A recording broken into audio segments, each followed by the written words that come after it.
In this video, we're going to be showing you where all the files and folders should be located to making this app. So we have this big folder right here, tutorial, which contains all the folders and files necessary to create an app. And inside the apps folder, we're going to be having all the folders for each individual pages.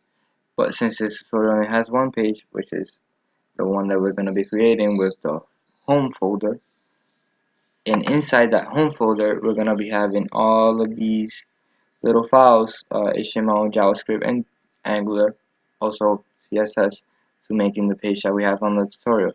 Inside this home component.html, we have where we make the page layout with the image that we have right here that calls the untap function, which is on the home component TS. Over here, we're going to be making the functionality of the untap, and here is the function that creates that menu that we were making in this tutorial.